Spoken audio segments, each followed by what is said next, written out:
Oh, wait, I see it. Is it recording? It's still not even recording. Oh, hello everyone and welcome to another episode of the Russellcast, joined by Danny. Just swallow. It's okay. that was such an abrupt intro. I'm your host, Dana, joined by it's unreal to me, damn it, Danny Martinez, as he continues to swallow. See, he's not a spitter, he's a swallower. M&Ms. Sure, M&Ms. It's a swallower, ladies. Anyway, we're here to talk about, obviously, season 2 of Unreal and what was real about it and everything that, of course, was not real, because this was some BS. Overall, what are your thoughts on the series as compared to season 1? I think it annoyed me more than season 1. I think that's as far as I go. It was more annoying. It was just a lot more frustration. I think that it was worse than season 1. I think the BSities was just so high up there, and it just wasn't fun. Season 1, even though we all knew that they were lying, it was fun. It was a film like it was fun. Remember, it looked like an NFL playback call sheet thing of, then this happens with Cena, and then he crosses over here. And it was like, oh, okay. It just felt like it was fun. And I think a lot of the miserableness of it has to do with Triple H and Road Dogg for me. They are the downside of both wrestling on TV and in this reality show, I feel. So we'll just kind of break down into it, starting with, this was 5 episodes.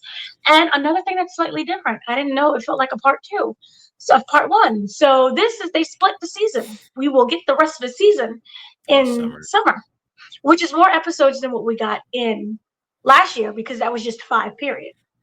So this one, it looks like it's going to probably be 10. Which is just dumb, though, because technically it's still just a 3rd season. They're just not calling it a 3rd season. That's what I thought so too. But you know what? With this episode, this season, it felt really incomplete. Even if he was in at 5, it just felt incomplete. And one of my biggest issues, my pet peeves about this, is that there was no follow-up on the events that happened in season 1. You was gonna strap a rocket onto Jey Uso's back. That failed miserably. Very much so.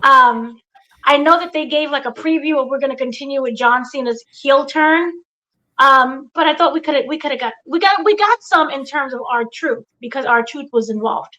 But I would have loved to have gotten John Cena's opinion about R-Truth turning on him, at least. Do you think those opinions matter, because they're just going to be screened and scrubbed to make sure it just sounds politically well, none of this is real. correct. So then the question is does any of this matter? Does anything of what we're watching matter? Because we have like tweets that refute. Remember, Road Dogg put out an original tweet the first time, got lambasted for it, and attacked. WWE forced him to put that down, take that tweet down, and then now everything's kind of like, oh, I'll miss you, friend. I think because of the whole season 2 was focused on Road Dogg and Triple H trying to figure things out, not just but just figure everything out. I think they tried to go more dramatic and more serious, but then now they just came off as stupid and unprepared and uneducated on what the fans like and the expectations. Not even for me what the fans like, but storyline, basic story, which further highlights, you remember in NXT, oh my God, look at what Triple H did in NXT.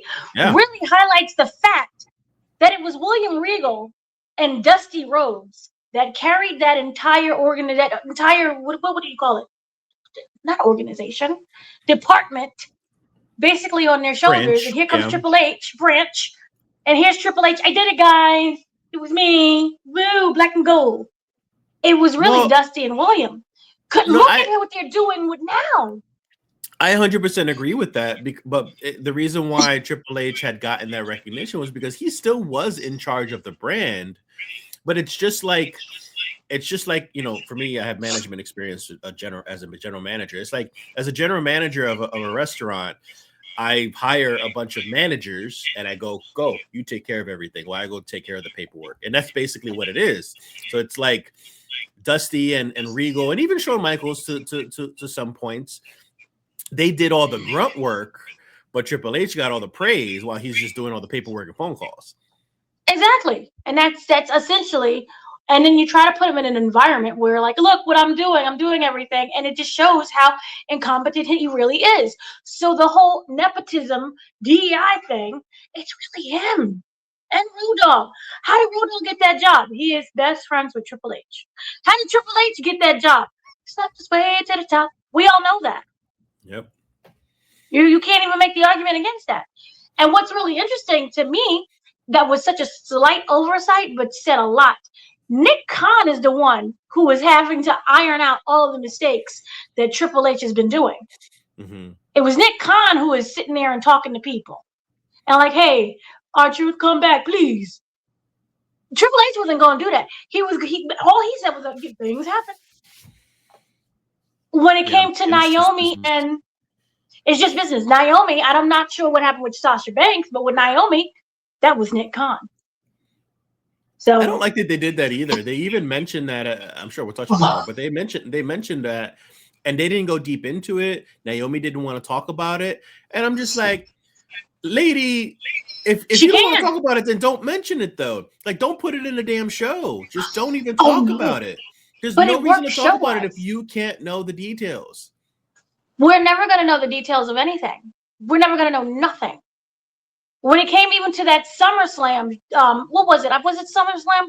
Remember when John Cena turned heel initially, and it was like, I got to do this, man. I got to do it. It was was it SummerSlam? Was it Survivor Series?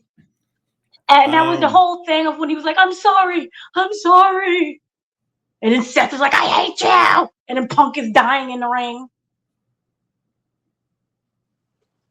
You know what I'm talking about, because it's very major. Completely blank.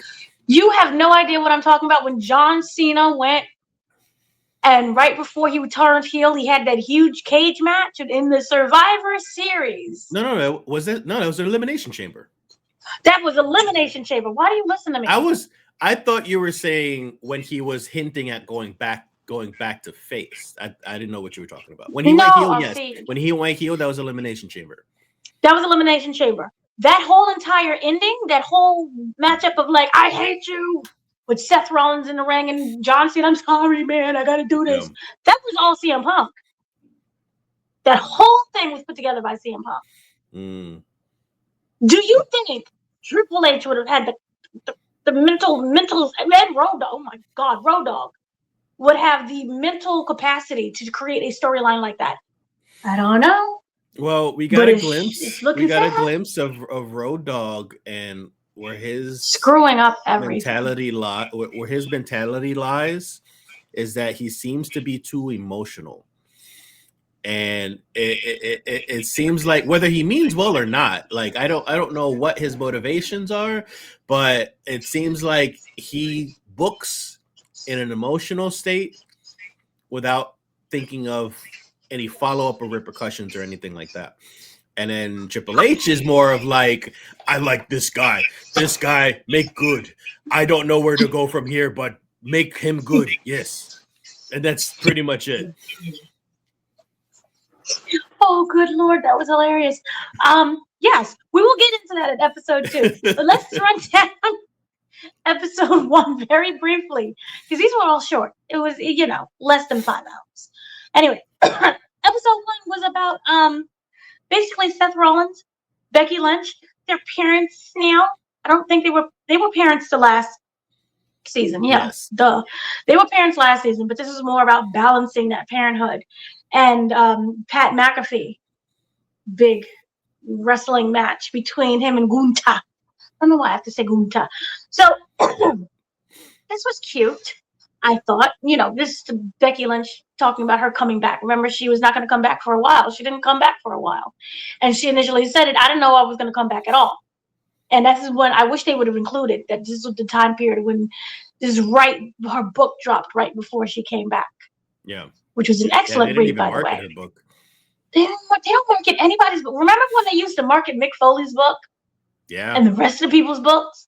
Batista can't write worth two cents, but they marketed that book. Yes, so this one was about, Becky Lynch not being sure if she was coming back. She felt like she accomplished everything that she already had to do in WWE, but coming back anyway. And this is when Seth Rollins, who's really Kobe Lopez, I can't call him Seth. Kobe Lopez, basically, it felt like they shifted that rocket ship that belonged on Jay's back to just Seth Rollins again. Yeah. And how they just, his SummerSlam arc, of course, is going to be with the Vision, and we'll get to that big plot twist, which is a great episode, by the way. But how did you at least feel? This made me wish they brought back WWE in Love. That was the very one-season show on Hulu, 6 episodes with Montez Ford and Bianca Belair. And it's like their relationship. And they're also in the WWE. It was so cute. I honestly, so I'm not saying that they're not cute, but like I got so fed up and bored of those reality shows. Because mind you, I don't know how much you used to watch back in the day, but we come from the generation where it was just saturated with all these different reality shows, not just wrestling. We're just talking about the real world and just a bunch of stuff. I don't give those things. I don't give those things 2 glances at all. Like I'm not interested. But as for the first episode, I should mention, I think I mentioned this for the first season also, is that me and my wife were watching it together. So my wife is not a fan, or she's curious, but not a fan, whereas I'm hardcore. So like we would pause every time things would happen, and I would have to explain to her like the actual backstory and the actual happenings and like, the history of certain matches or certain things that occurred with these people, with these individuals and stuff like that. So it's very nice and fun to watch this show with someone who doesn't know these things, because it kind of like brings out, kind of like the nerd in you. But if you're just watching it by yourself, and I'm sure if I was watching it by myself, I'd be bored out of my mind, because I with my wife, I enjoyed the segment with the baby and Becky and Seth. That was really nice and heartwarming, and it's nice to see a little bit more about them and how their daughter feels about all of it and stuff. And then my wife can feel my eyes roll in the back of my head, along with the back of my head, along with my entire head, once freaking what's his name comes out? Sports dude. Why am I blanking out what his name already? Pat McAfee. I'm muted. Pat McAfee. Pat McAfee. Yeah. And it's just like, I can't stand that dude. I think he has nepotism syndrome without being related to anyone, because he became best friends with Michael Cole, he's got these influences and these connections, and he weaseled his way into WWE. I don't think he's a great commentator. We get celebrity wrestling all the time, but I don't think he was great in that either. I think he's 100% useless. I think he's good at what he does with sports and commentating and stuff. He knows his stuff. He knows it. But we talked about this before. Commentating in wrestling is a very different type of beast. You're not just talking about stats and what they just pulled off with this play or something like that. You have to tell a story. You have to be able to talk them up or talk them down if you're a heel commentator. So like you're a character yourself behind that desk, and he was never believable with that stuff. So I can't stand this guy, and that he was a highlight of this episode. Pat McAfee reminds me a lot of Triple H in terms of that good old boy click mentality, loud, abrasive, talks but doesn't say anything. And I'm like, oh, that's why he's successful. And if you kind of look at some, not all, of the reasons why some of the other guys get that extra push is they emulate not on purpose, but they seem to remind me of Triple H at times. And of course, there are others that don't. I mean, they highlighted Penta, and you're like, oh, this has nothing to do with Triple H. But the ones that seem to be in his inner circle that would go to a birthday party to celebrate that man's stuff would definitely remind me of people who emulate Triple H. And so, with Pat McAfee, very loud, very abrasive, no talent whatsoever. And, because he goes, and he has a show on ESPN, it represents kind of that very loud, abrasive machismo sportsman. Machismo sportsman. I think here's the thing. I like when he does sports, not everything when he does sports. Sure. Stick to your lane. When he does football, I'm like, yeah, I get it. He's great. But when you transfer that over to WWE, it's just loud and obnoxious. And he's saying words, but not saying anything. And you notice since he's been gone, the product hasn't changed dramatically. Like, it hasn't changed in any sense, commentary wise. Like, we don't miss him, but we also like don't care if he comes back. Like, it's just nothing has, like, when JR and King both left WWE, you could tell the difference in quality and the difference in tone and the changes when it comes to commentary in the ring. When Michael Cole and even Coachman used to miss days or not be there, like, you can sense the difference. And just with these people, no. I would make the argument of Corey Graves. I mean, he got banished to NXT. You could feel that there was a difference there. And with him, I don't feel anything.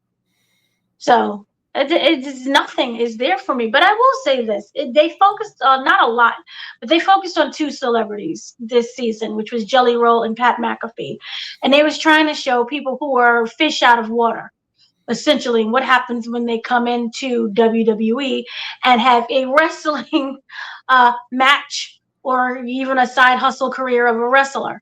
I wasn't mad at that aspect because at the end of the day, he's not a good wrestler at all, but he knows, I feel, how to semi-entertain. And so the huge thing was him wrestling Gunther, which we all knew was like, why are we doing this? I loved how Triple H tried to explain, because he's Michael Cole and he's his best friend and he's really close and all of this other things. And I'm like, I understand that Michael Cole and him are best friends. We do see that, remember when they surprised Michael Cole with Pat McAfee? I think I forgot what it was, but it was right after the football season was either over or like right in the middle of it. And he was like, yay. And he turned into a kid. I believe that is 1,000% genuine. But that doesn't mean he needs a match. But we got a match anyway between him and Gunther. And the whole thing was to get choked out by Gunther. I wasn't mad about that. I like that little cell and how they were screaming in the back, we're still on camera. We're still on camera. Don't break it. But it wasn't something that made me want to watch WWE at all. How did you feel about that? Because as someone who is, you said, you're a hardcore WWE fan. Screw AEW and TNA. You know how I feel about Gunther now is that I don't care much for him. And it's because of how he's been booked.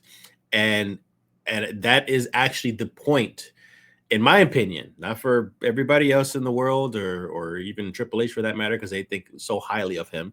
In my point of view, that booking with Pat McAfee was the start of his downfall.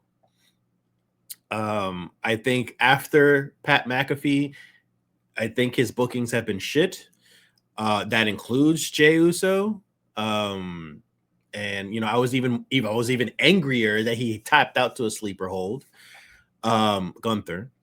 And then he continued with this stupid sleeper hold gimmick thing that he's doing every single match, and it's just annoying. And then you already know how I feel about John Cena. We talked about that in previous episodes of something, I can't remember what, but we talked about it.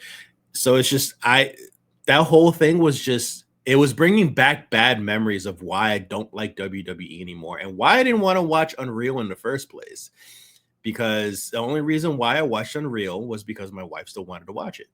and it was something to kind of spend time together and kind of reminisce about. So yeah, that was the worst thing for me to see.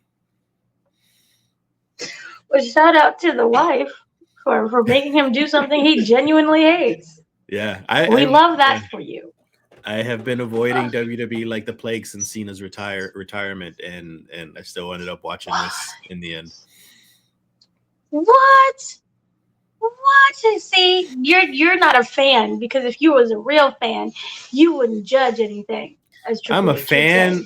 If fans come and go, like fans, when the thing that you love changes too dramatically, you stop turning into a fan. Like, people hate Linkin Park now because they replaced Chester Bennington from the main singer, and those, you're gonna call those not fans? They're old fans. They're just not fans anymore. So it's the same for me.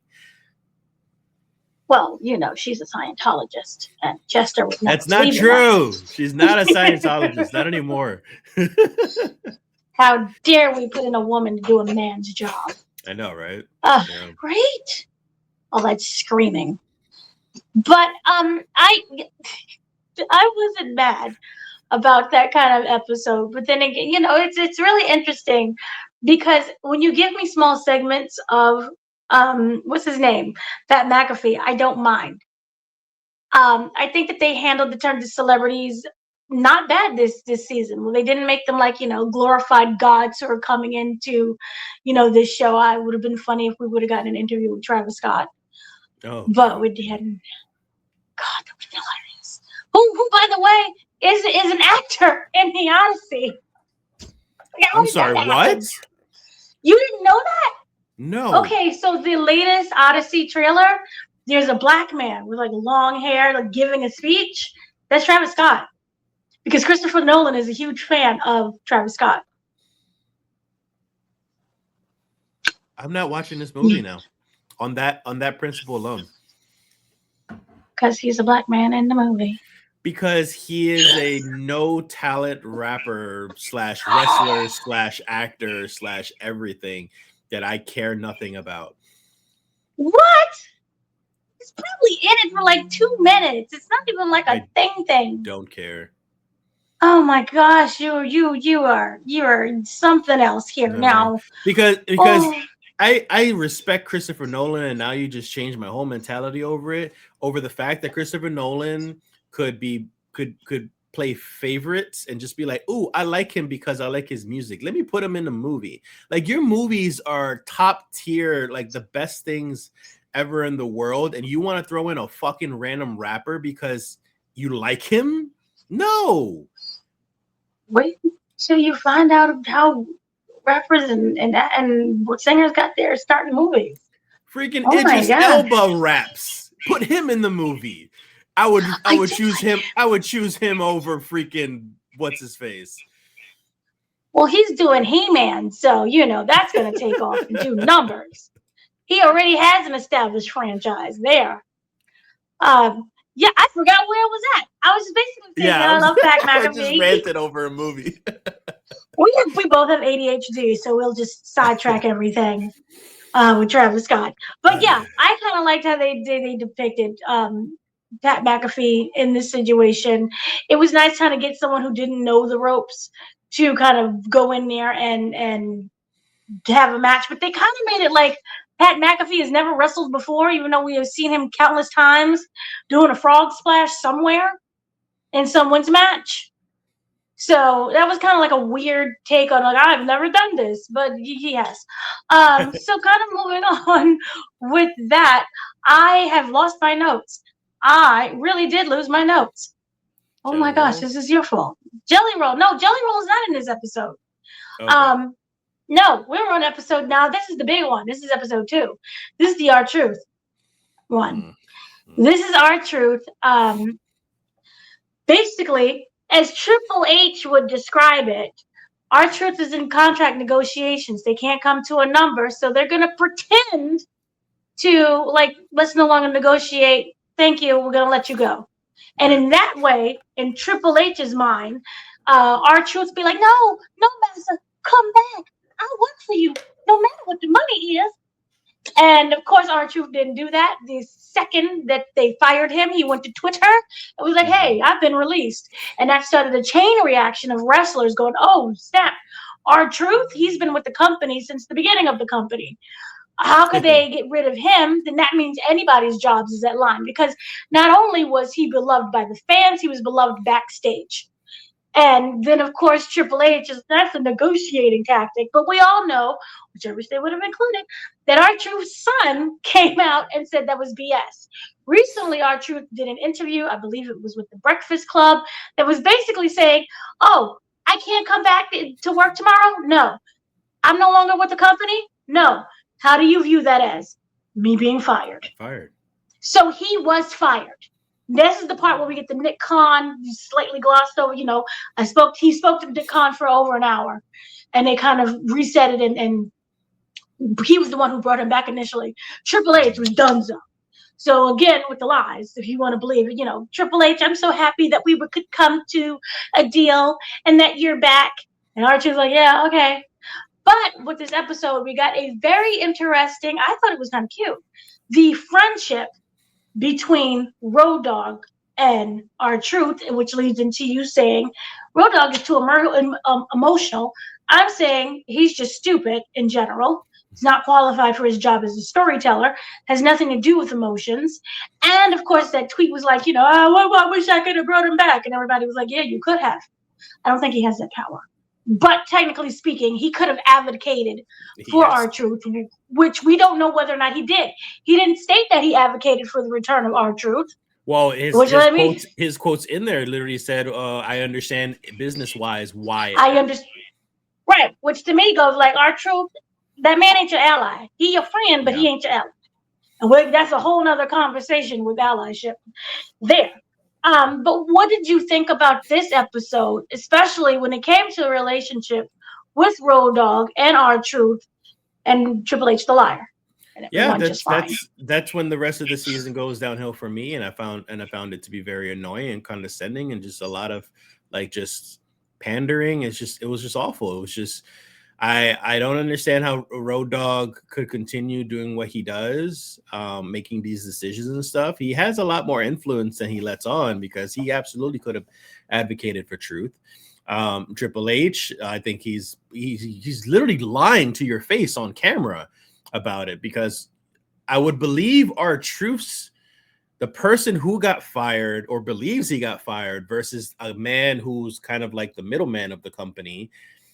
And he's got to save face. He's got to make sure that he still looks good, behind the eyes of all the fans and stuff like that. So of course he's gonna lie. I had to explain this to my wife. It's just like me and you, we've been watching WWE for decades, and we already know not detail by detail, but we know how this process works. Your contract's about to go up. Before your contract ends, you want to negotiate a new deal. And if you don't, it lapses, and then you probably won't get to wrestle or do anything until a negotiation is done. But until that point is done, you can't work. So it's just like you're in limbo. So for him to say, oh, you're not fired just because your contract is in limbo because there's no negotiations yet is bullshit. So that negates decades of other people who could have negotiated contracts while they let it lapse. It's just bull. So it's just, yeah. It is. And also, obviously, they're not going to include this on the show, but we're old enough to remember contracts that they forgot that lapsed. Yes. So they would just show up on another show, and they're like, how did they get here? Or they forget to trademark their name. Hi, Edge. That was hilarious. I don't know, was it Edge?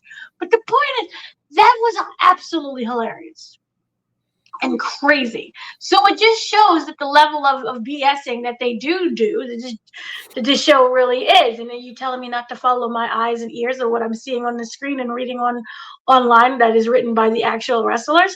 That sounds very familiar. But it's very interesting with this. And I will say this. the entire Road Dogg situation, I really did feel for him and for both of them in terms of friendship. Like, that is someone, they both said they really do truly love each other. Road Dogg talked about, not in great detail, but we all know Road Dogg was an addict. A lot of the people from back then were addicts. And probably still are in some way. Why are you wearing an ICD? I wonder. But the point I'm simply saying is that an ICD. Triple H has an ICD. Oh. Yes. You gotta be quick, sir. Come on, too many letters. Sorry. Too many letters. You're focused on the M&Ms and not the ICD. Wrong letters. But yes, I did felt that was very genuine. I love that. Now, in regards to not R-Truth, but Road Dogg being too emotional, I can see that in a way, but this wasn't about emotion. One of the big things that R-Truth wanted to do when he came back was to shave his hair. This is to present a brand new version of an R-Truth. One where he's not shucking and jiving, but he's being serious. You know, Ron Killings of TNA. Yes. Remember when that guy cursed out all of WWE and called Vince McMahon a racist and broke down the racism? I was yelling at my TV when Triple H was saying, okay, he wants to cut his hair. And then what? I'm like, what do you mean? And then what? Like, you can't think of a storyline after that? Like, it's a simple gesture to symbolize a whole new different character. You could do so much with that by a simple head shave because you're changing the character and you can't think of one idea to use that with. And not only that, you got Road Dogg in the corner crying. I don't know what to do, man. I can't. Yeah. I just want the storyline to be over with because I don't know what to think of. What? Just let him shave his head. Just let him shave it. Just let him shave his head. I don't. That and the thing was, it was between him and John Cena. I just can't wait till this match is over and John Cena beats him because I'm confused. The man. Okay, so we all know the legend that despite the fact that he is older by 5 years of John Cena, that is his childhood hero. Yes. Right? From day one, that has been his childhood hero. And he has looked back and he has seen the man who's always been about positivity and never giving up and never quitting and always fighting through a chokehold to now turn heel and, turn against the audience. It's all your fault. He's seen that. So for only way for him to defeat John Cena, that mindset, and to bring back some reality is to actually defeat his childhood hero. The psychology of wanting to defeat your childhood hero, the man that ultimately left you down. This is why you never let your idols become your heroes. Yeah. And this is also why you never meet your idols. That right there is a storyline. Him shaving his hair, oh my God. He means business. He's serious. Yes. He has to change his entire gimmick and moniker now just to defeat John Cena. So what does that cost him in the end? So you see how that works, both psychologically wise and both as a match. And you could draw this out to be, 2 matches? 3? I mean, we got Logan Paul waste his match. You honestly could have run this throughout his entire retirement, along with, John Cena doing a couple of his dream matches and everything. Because the way that I pictured it was that R-Truth or Ron Killings, however you want to look at it, could have been the factor that turned John Cena back to face. And that's what I thought they were going with this, was that John Cena is a villain now, and you have this person who looked up to John Cena, and Ron Killings is not going to give up until he redeems John Cena. And I thought it was leading up to that moment. Instead, we saw him maybe 2 more times after he cut his hair, and then he just disappeared. And then the last time we saw him again was comedic R-Truth again. Like it just relapsed right back to as if nothing happened. And then the whole John Cena storyline started to fall apart because nobody was accepting his as heel. And then we got a freaking stupid random speech on the ring saying I did something that I thought would be cool to do, but I guess it's not working out. So I'm just going to be the old John Cena that you guys love. And then it just cut out the whole story. Exactly. This show goes to show just how incompetent Road Dogg is. You don't need to get emotionally like, oh my God, it's my friend, I don't know what to do. Yeah. You just as a basic storyline, and it just to show you, I am frustrated that they keep putting this man in that situation, and that we only see him as the entertainer. He is so multifaceted as a wrestler. Watch his TNA stuff. Mm-hmm. And the people that he can become. Those different names and those different monikers for him was actually a different personality. Not many wrestlers can say that. Not many wrestlers can be like, oh, I'm Dan the Man, and my other name is Susie Homemaker, but they're the same persona. Yeah. You know, think of Steve Austin. I forgot what he was in the very beginning. He was Stone. Like pretty boy Steve or gorgeous I Steve. thought it was like something like that. Gorgeous Steve or some mess, something but like it that. was. And then the Ringmaster Steve. Ringmaster. Becky Lynch, when she started out, she was just galloping all around as, the Irish jig and everything. Yep. Then you see her as the Man. That has nothing to do with that persona right there. Mm-hmm. Yeah, you could say it's the same name, Becky Lynch and Becky the Man, but their gimmicks are vastly different. And this is my frustration with WWE. And we'll get back to this when it comes to Chelsea Green, because I got stuff to say with Chelsea. Oh, man, yeah. Oh, that broke my heart. But, WWE, I think, unless you are handpicked, and that can go for anybody. This goes back to the Vince McMahon days. Unless you're handpicked by someone, they're not going to allow you to change. You're not going anywhere. You're not going anywhere. He made Vince laugh. Now he's making Triple H laugh. And then who knows? Triple H's son, if he takes up the reign, he'll make him laugh. It'll just be the same thing over and over and over again. So I found that entire thing to be very frustrating. I found it to be disrespectful to us as fans, to people who just watch the show, because I am baffled by a show you have full creative power over, that you produce, that you edit, can make you look like an even stupider idiot. How does that happen? They didn't seem this incompetent in season 1. Was it the addition of Road Dogg? I don't know, but I'm baffled right there. So moving on, because I'll just talk in circles about me being baffled. Was there anything else that you wanted to say about that? For that episode, no.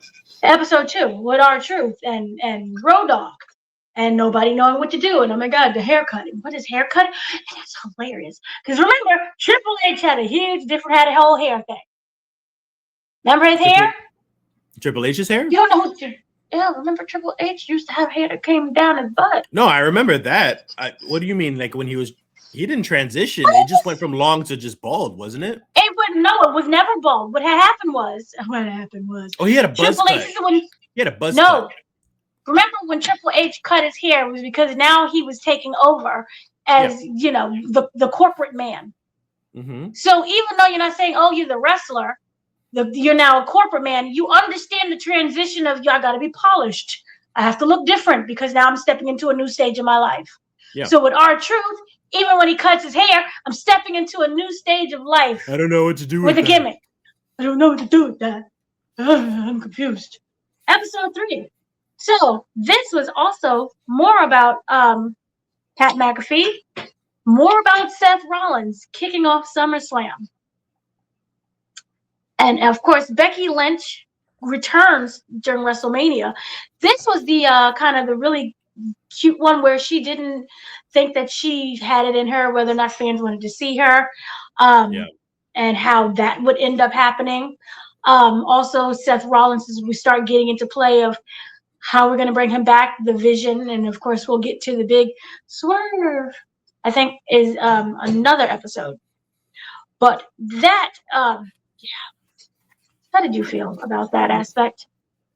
Not too much of anything. Just more of just like, oh, this is nice to relive a little bit, because it was a good moment to see Becky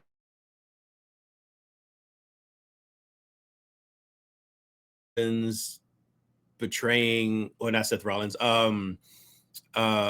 Jesus, why am I so bad with names? Because you got a little Road Dogg in you. Paul Heyman, when the whole Paul Heyman betrayal and storyline stuff was done really well, so that was nice to relive again. until he sided with Seth Rollins. So all that was really good. It was just a little bit more of like just seeing the whole backstage magic of that. So it was nice. It was pleasant, I think, for the most part that I remember. This was the one where I love when Paul Heyman comes in. He's like, I hate this show. Yeah. And so nothing about this is an interview. It was all promo. Just promo, promo. Oh, he's always on promo mode. I don't think you can ever get an honest conversation out of him. He'll just wake up in a promo, go to sleep telling the promo in his dreams. He sleeps and wakes up in his suit. He never got to see, but that's the gimmick that actually works with him. Yeah, he's been that way even in ECW. He was just promo. He said it. He even said it in the in Stephanie McMahon's podcast. He says, "I don't know how to turn it off.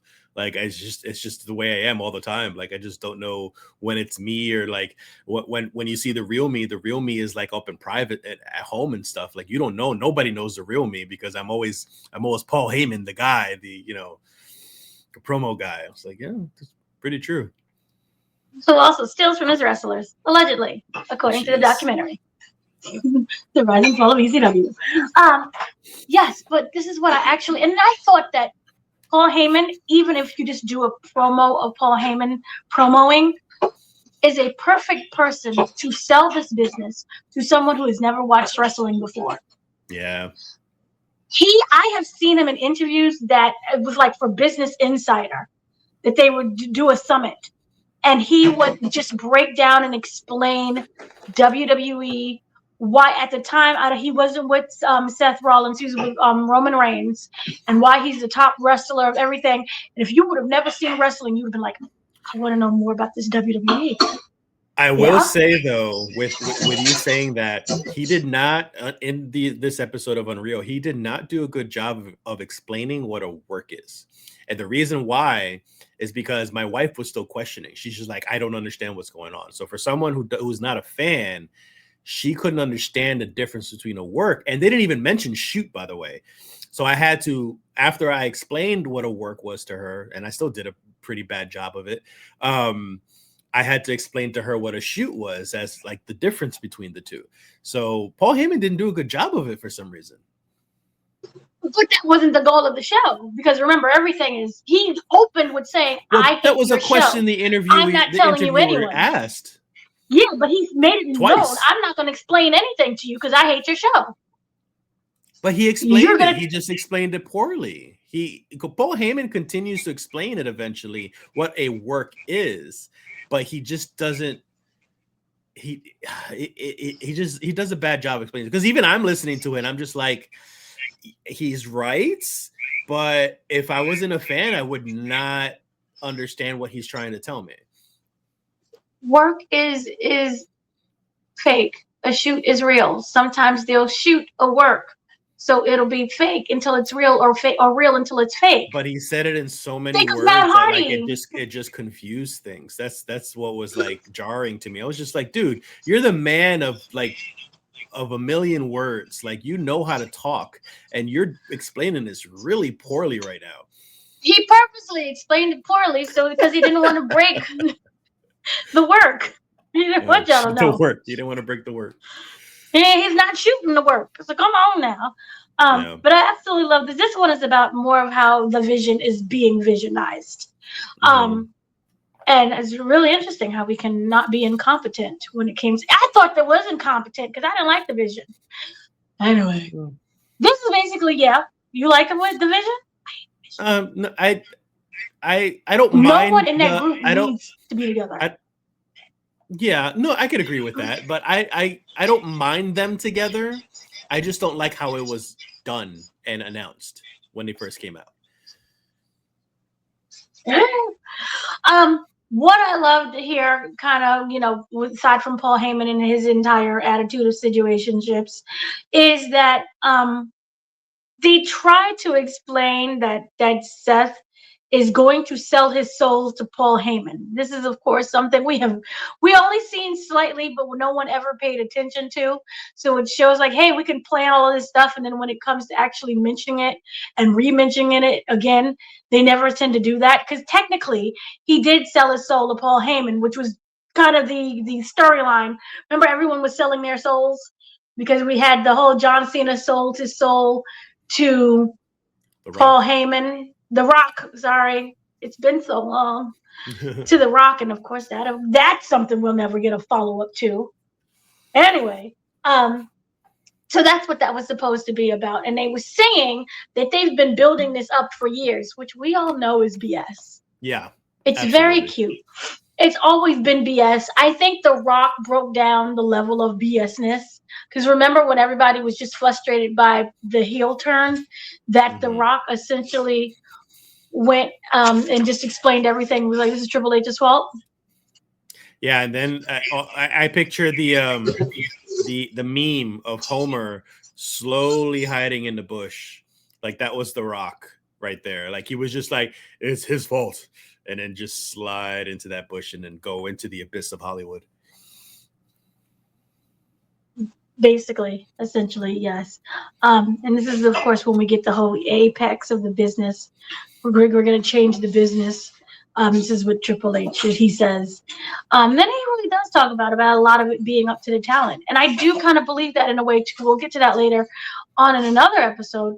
But they can plan for certain things, but it really goes on the believability that the talent makes it seem with the audience. Am I making any sense?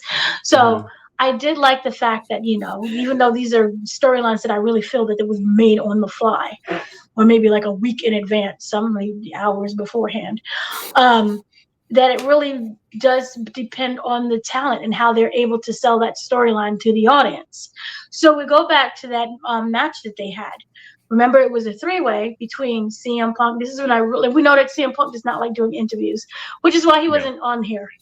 But it was the match between CM Punk, Seth Rollins, and Roman Reigns for basically who gets custody of Paul Heyman.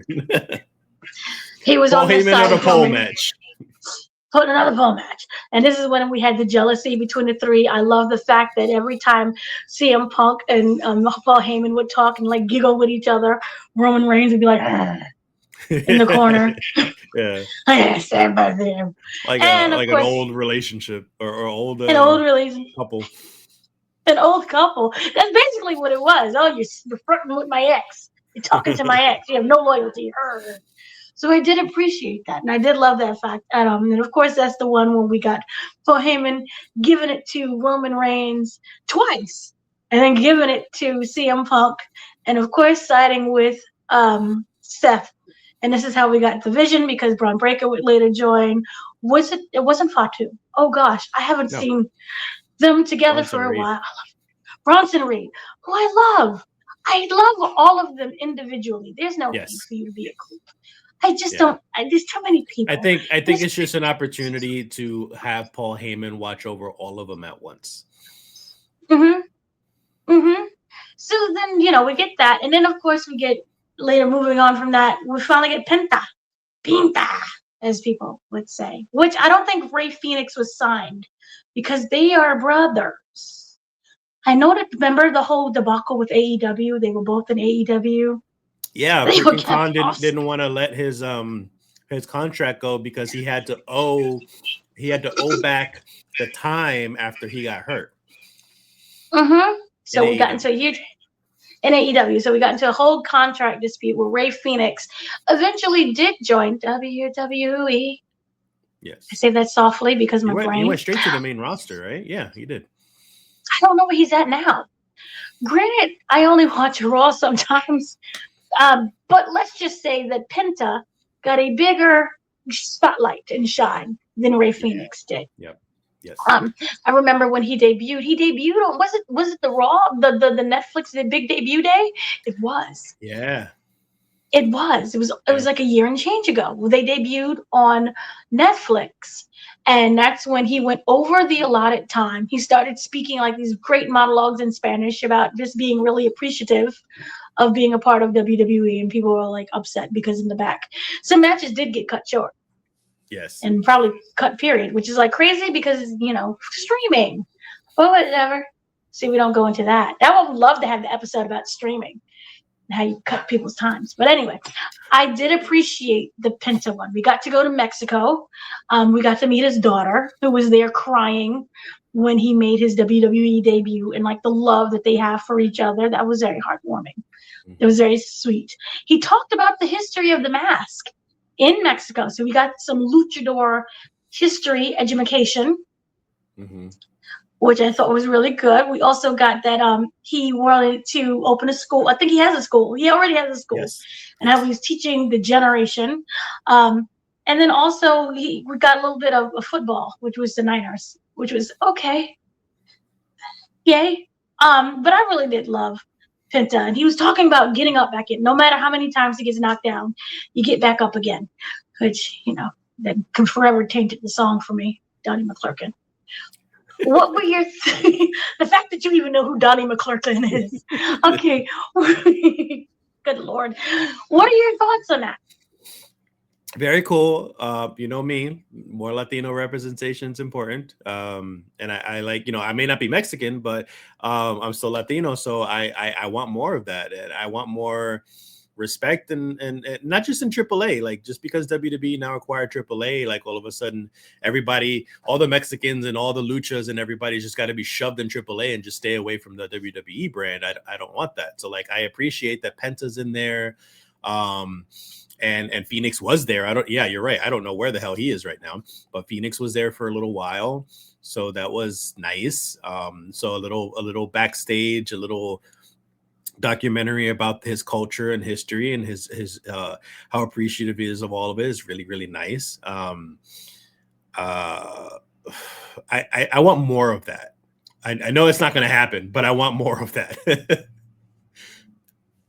I like that we got AAA footage because now WWE owns everyone and everything. So we got they even mentioned the Penta Chelsea match too. There we go. This was my, and anyone who has not seen the Chelsea Penta match, please go watch it. It is literally on YouTube, as Chelsea said. It is one of the best matches, and this is what also really frustrates me. 99% of these wrestlers, 90% of these wrestlers are wrestling at basically 10% of what they can do, what they're capable of doing. WWE style is a very saturated brand of wrestling. It is very, I don't want to even say technical. It's cookie cutter. It's cookie. It's the Disney Channel. Yes, absolutely. When these guys are HBO and Cinemax back in the 90s at nighttime. But the point is that they can wrestle at such a high caliber, and these women can wrestle at such a high caliber. We had a conversation about Natty, who was not on this episode or this season. Her actual wrestling, remember, she's a heart child. Amazing. She was from the Dragon days. Mm-hmm. She knows how to actually kill people. Mm-hmm. Chelsea Green, she knows how to kill a man. But WWE does not allow that. And Penta, he knows how to kill women too. And that not even just that. That can also, that sounded so wrong, but you know what I mean.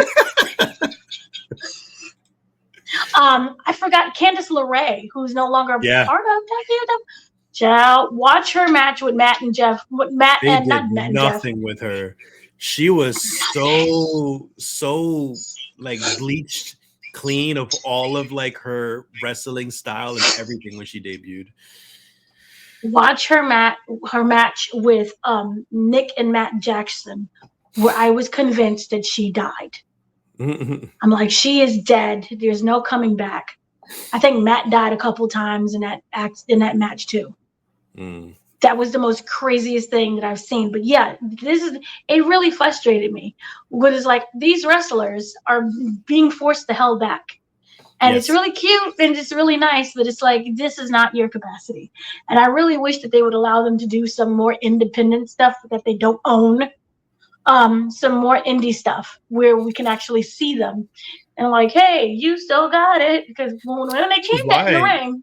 It's why I understand some wrestlers, some big wrestlers outside of WWE don't want to join WWE, at least not yet until, possibly they're much older, like Kenny Omega, Zack Sabre Jr., and Ospreay. Like, they're crazy in the ring. They got some crazy moves out there. And they would be dumbed down so ridiculously in the ring if they joined WWE. It wouldn't be the same wrestler. Mm-hmm. exactly. Oh, and Phoenix, I have found him. He was on September 12th episode of SmackDown, fighting Sami Zayn, which he lost, obviously. This is for the U.S. Championship. So back then, 2005. Yeesh. But yeah, I loved how, Penta was just all about happiness and smiles and Yeah, he's really so wanting positive. to, he's very positive. He just really wanted to, what is that word? Be a spotlight of, to show his daughter, that they can make it, and look at what wrestling and what, the opportunities that WWE has given them. And also, this wasn't something that was an overnight success. He's been doing this for over 20 years. Mm-hmm. He didn't mention his brother, obviously. I think that was all just because of legal reasons. Because Yes, I'm sure, because he wasn't signed yet. He wasn't signed yet. And I love how when we get to the Sasha Banks, it's just that Sasha Banks, and it was like, if you never watched it, it's like, what happened to her? Where's that Sasha girl? Because we never got a follow up on that. So the whole time I was like, yeah, where is she? So as you stated before, we got the image of the Chelsea and the Penta, but this is when we also get into Chelsea. This is my favorite. It made me so incredibly sad. Chelsea is one of those wrestlers where even Road Dogg said it, and Triple H and all of the Michael P.S. Hayes, and you know how I feel about Michael P.S. Hayes. It is not a positive thing. We don't know what to do with her. And essentially, she's going to be stuck in the middle card no matter what. It feels like no matter what she does, unless we get an allotment of actual writers who can write, she's going to be stuck there to Kingdom Come. And it was, to me, kind of an extension of her previous, when she was on season 1, where she's just like, I'm happy to be here. I'm just happy to be here. If they know I show up. Even my wife noticed in season 1 and in season 2 how positive she is. She's basically a female R-Truth right now.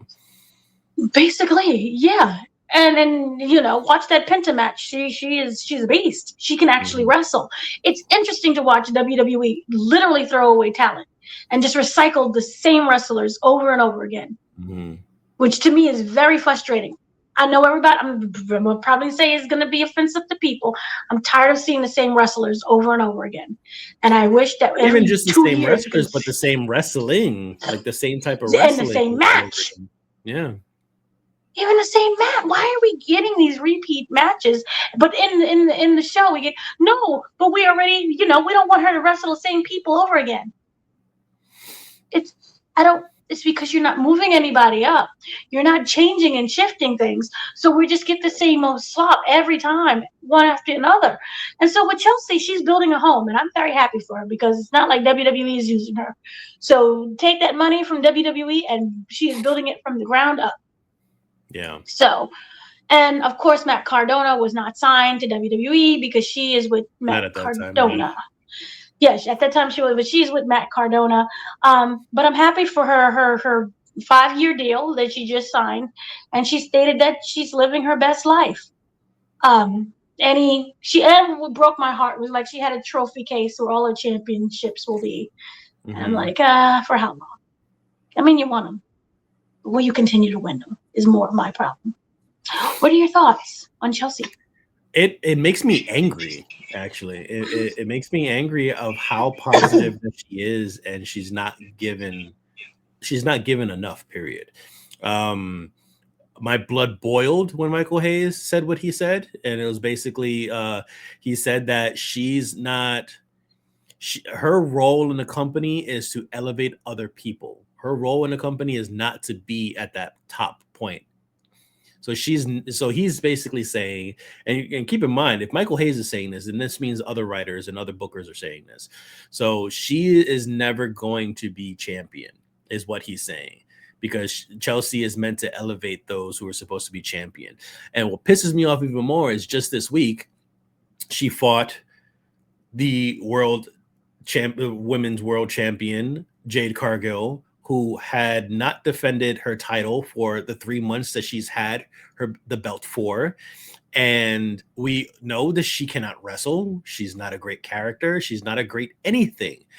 And yet she has the championship freaking belt. And Chelsea Green has the job to this woman. ridiculous. And people wonder why I don't want to give WWE a chance anymore. I completely agree with you. It's very frustrating to watch wrestlers who can't wrestle. They're just people occupying the title with no talent, no skill. And you can no longer use the excuse, well, she didn't have that much time in AEW. AEW didn't utilize her. Okay, she's been with WWE for how long now? And she's still wrestling. Yeah, she's made like maybe one improvement where like she can slam someone without injuring someone. And remember the injuries? It's very frustrating. She went straight to the main roster. They promoted her on freaking ESPN on the contract signing. Like they talked up this woman like she was the next China, like she was the next big thing, for nothing to happen. Even with the help of the EST and Naomi. Like with both of them around her, surrounding her and helping her out through all this, and she still failed. Exactly, but that storyline was very good, and we'll get to that storyline. Yeah, and it is just very frustrating to see people who can actually wrestle. And what broke my heart, and this is not to speak on anybody's body autonomy at all, was Chelsea Green basically stating that she wouldn't get pregnant because she was afraid that it would ruin her career. Yeah. So putting something like that on hold, thinking and hoping that you get an opportunity is something. And that can go for anything. And that can go for putting my marriage on hold or anything. But it was really which I find is that she's very clearly lying to us, or lying to herself, I should say, because she's so positive about all of it. She's just appreciative of what she gets, and yet she says a statement like that of, you know, she could say something like, "Oh, I don't care as long as I'm working, I'm fine." But in this comment, you're saying, I don't want to get pregnant because maybe one day I'm hoping that I get the championship, or that I'll get more attention, or I get more bookings or something like that. So in my head, you're lying. I'm telling Chelsea, you're lying to yourself because you want more. You just don't want to expect more and get disappointed. I'm happy with my little life. And I'm not to say that she isn't happy. There could be a moment of happiness, but to me, it just felt like even from last season, she just wanted more. And she can't even say, she wanted more with that. And the whole thing that with Bruce Pritchard would kind of summed it up, which is like, oh, they really don't think anything about you at all, was that he said, this is not real. And she will be going home to her husband and her dream home. She loved the crowd popped and was happy that she did her job. She's ready for another opportunity that comes her way. That was just like the company woman. I think this is proof that WWE. So like, because you mentioned this before, like they handpick the people that they want to push. Chelsea is proof that like when you naturally go over without the help of the writers, producers, Triple H, or anybody, you're still ignored. It doesn't matter how over you are. If they don't choose you, you're not going to be pushed. Look at LA Knight. LA Knight's the same way. And we can have differences of opinions of like how LA Knight rips off of other people. Regardless of what you think, people love him and he's not being pushed. R-Truth is another example. So yada yada.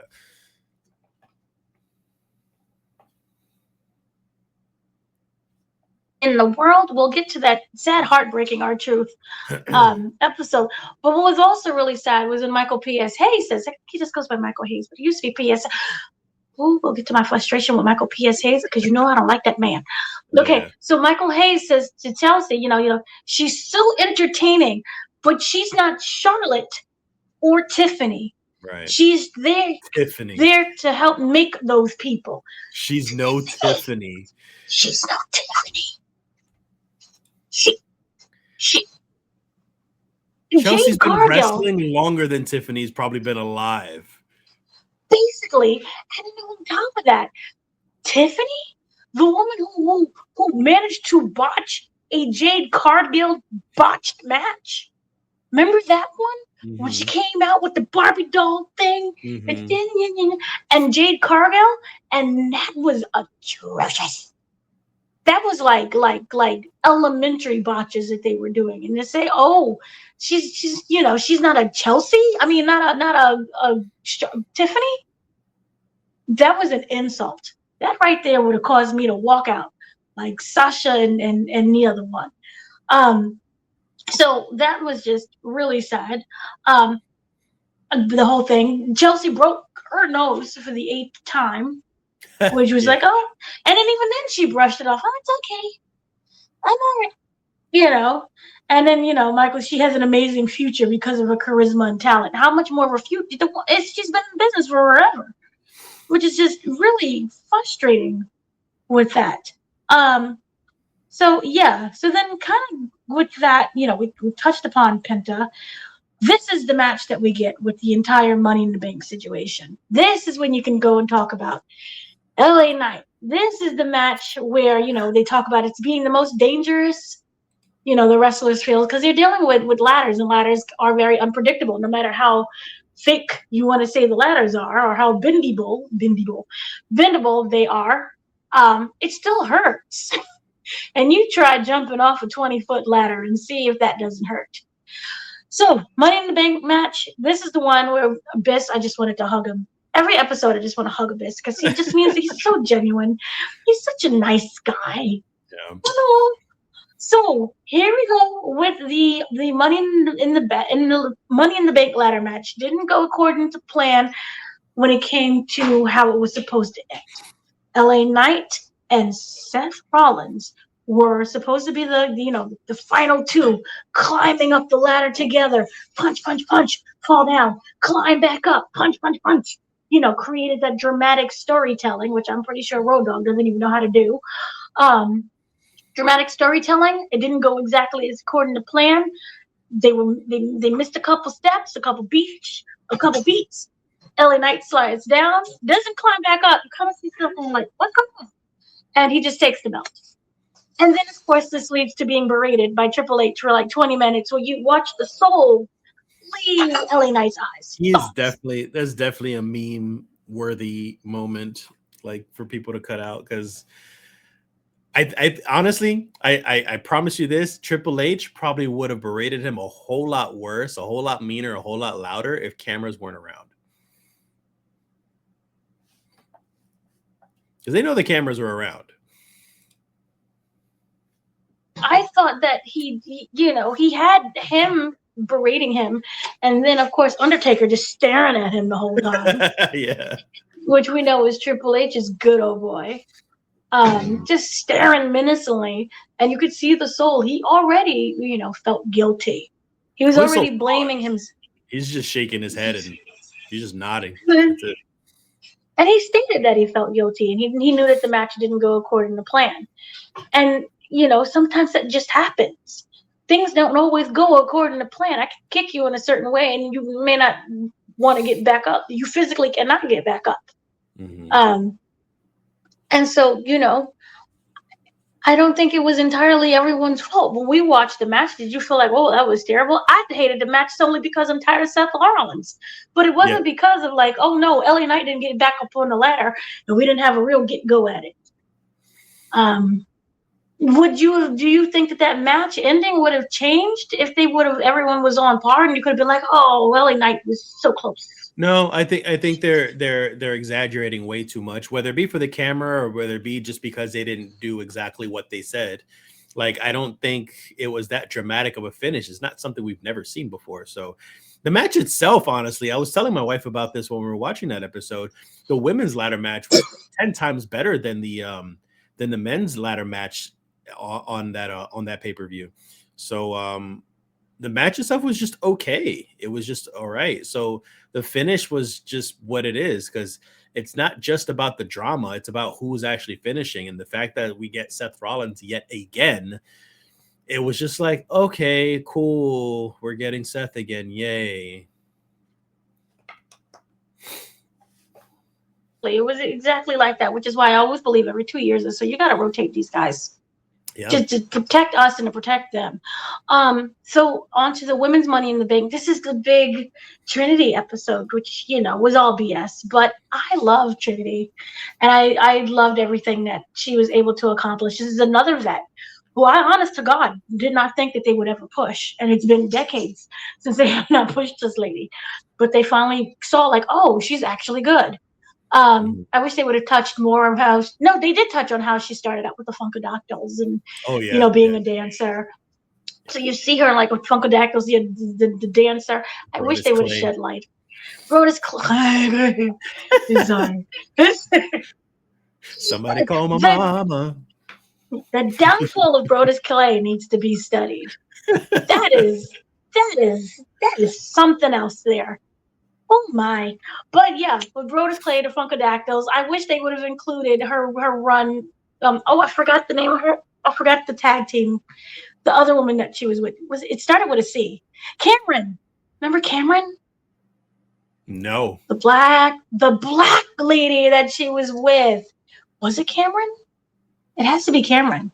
But anyway, she was part of the Funkadactyls. Mm-hmm. And so you really seen that she was climbing up, and she finally got her big shine when it came to this storyline involving Bianca, Jade, and herself. They touched upon this on last season about that huge, because to me that was the greatest moment like ever for her. So now it's like, okay, the Money in the Bank match, she's gonna win this match, and this of course leads into her cashing in on Women's Evolution, which was one of the best pay-per-views of that year, and that's because Road Dogg and Triple H didn't want anything to do with it. See, the wrestlers are better at this. So what were your thoughts on not just that, but Trinity talked about the walkout, which pissed me off because Michael Hayes is like, this is so unprofessional. And I'm sitting here, you can just go and Google when the Freebirds walked out. Like they walked out. He walked out of the company. It wasn't a part of a storyline. I didn't know that. Yeah, he walked out. Mm-hmm. So yeah, what were your thoughts on the big walkout? She didn't want to talk about it. I don't think legally she can. Then they'll bring it up. So that's what's upsetting about me. They're just they have to. Don't mention it at all. No, there's no reason to. There's no reason to at all, because you could. There's so much that you could omit. Like, there's no reason to talk about Sasha. There's no reason to talk about the tag team titles, because the focus was on her and Money in the Bank. And her backstage life, like her regular backstage life with her and her husband and whatever she was doing with the briefcase, because she was so happy to immediately start wanting to decorate that briefcase as soon as she got it. So that was kind of funny. But like, yeah, there was just no reason to mention it if you don't want to go into detail, because we already know. But the people who don't know, now all you did was open up a can of worms of curiosity of just like, wait, you're going to tell me they walked out for some reason, but they're not going to tell me the reason why. Now I got to look more into this. And people are probably going to be curious and start Googling shit and probably even get misinformed over it too.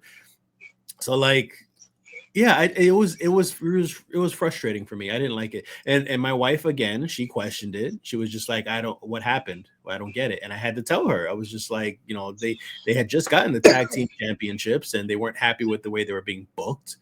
And they weren't taking the title seriously, because we had never gotten tag team. The Intercontinental Championship didn't exist yet. The US title didn't exist yet for the women's. And the tag teams that just got introduced, all the women ever had was the World Championship, and that's it.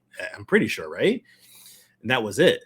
So when they introduced the tag team titles for women, that was a big deal.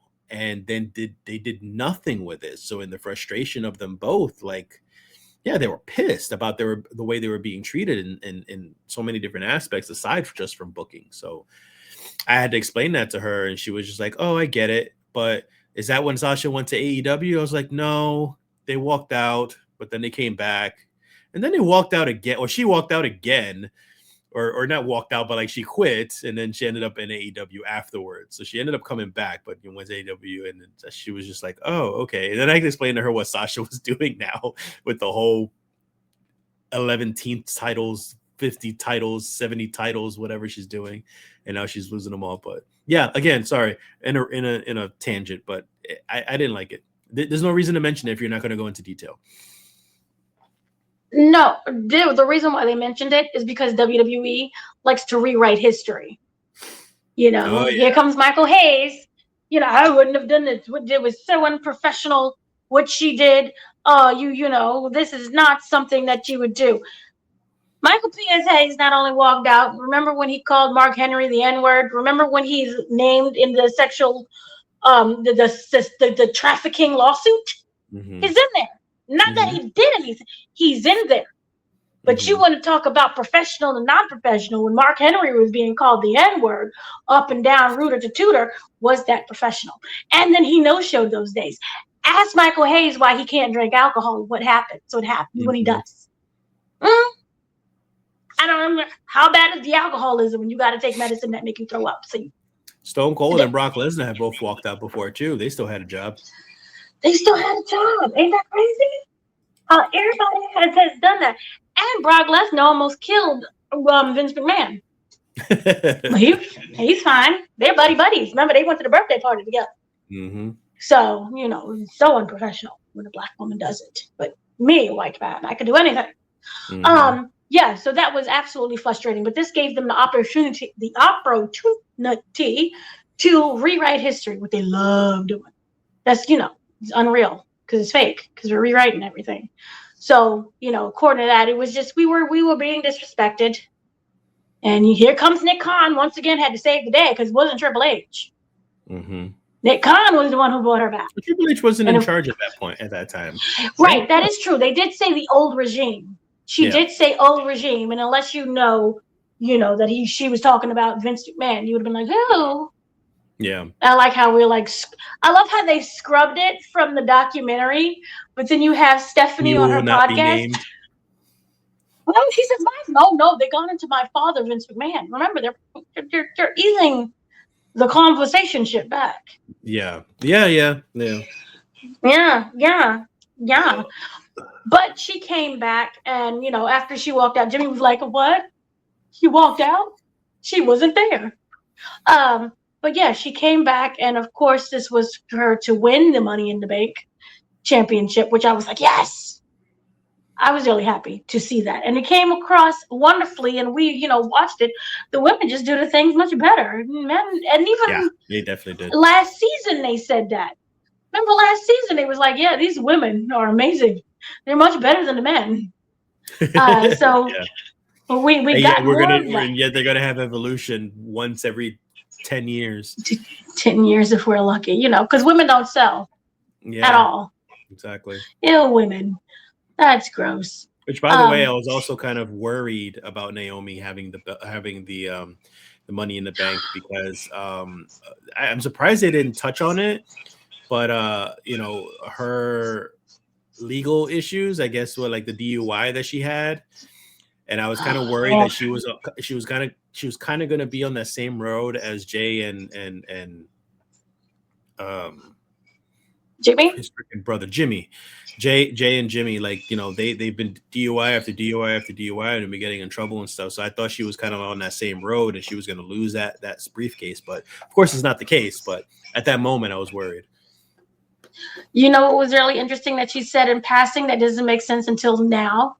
When Jimmy was backstage asking, "How are you doing?" She was like, "Oh, I'm a little sore. My head hurts. My stomach hurts." And she didn't know at that time she was pregnant. She was pregnant. So I was like, "Oh, she was pregnant." I was like, "Oh no." She's like, "Oh, my stomach hurts a little bit, but I'm good." But of course, us were like, "Oh, that was." And she did that match while being pregnant, and that's what happened to the baby. So you get congratulations to the baby's first match. That was superb. First match was a ladder match. See, the baby did his entire bloodline proud. His first ladder match was a ladder match, and he won. It was an extra kick.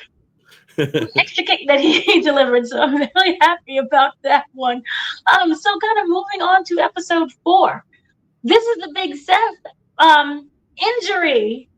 He blew out his knee, which, at the time when they did it, I was like, oh, is it real? Because the way he hopped, he sold it very well. Yeah. I will Yeah. say that. This was excellently sold. But of course nobody knew except for the people actually in the match, or they would be very upset.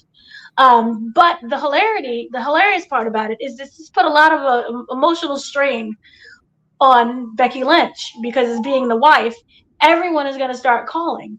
Nobody knew, people knew, that it was fake. And I love the fact they used Elite Rock. What was Elite Rockster? What? Which we've all seen on Twitter. Remember Twitter? The channel, the page, whatever you want to call it. Yeah. Yeah, the page, and then they even botched that because it quoted. I think it quoted Fightful, and Fightful was like, "We never said that." Yeah. So yeah, but the fans, we got them. We sucked them all because of this tweet.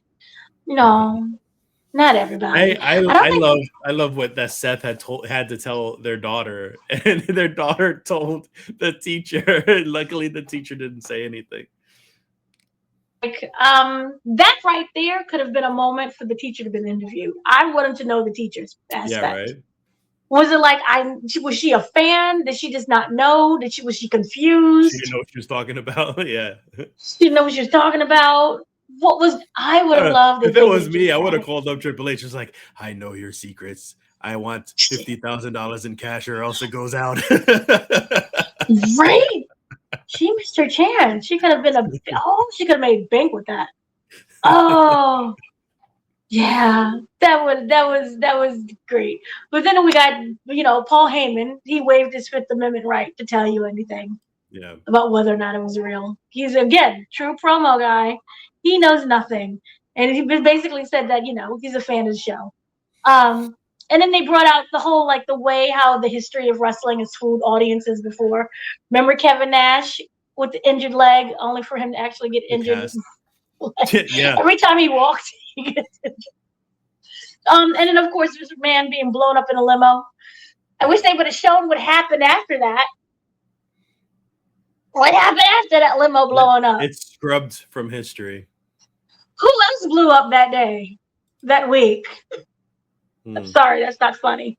That's terrible. I know. What was it? Paul London? Paul London was the one that was fired that day. Was it Paul London? Who? Paul London. Was it Paul London? The guy who got fired for smiling while Vince McMahon was walking? Yes, he was smiling. Yeah. Mm-hmm. Paul London lost his job.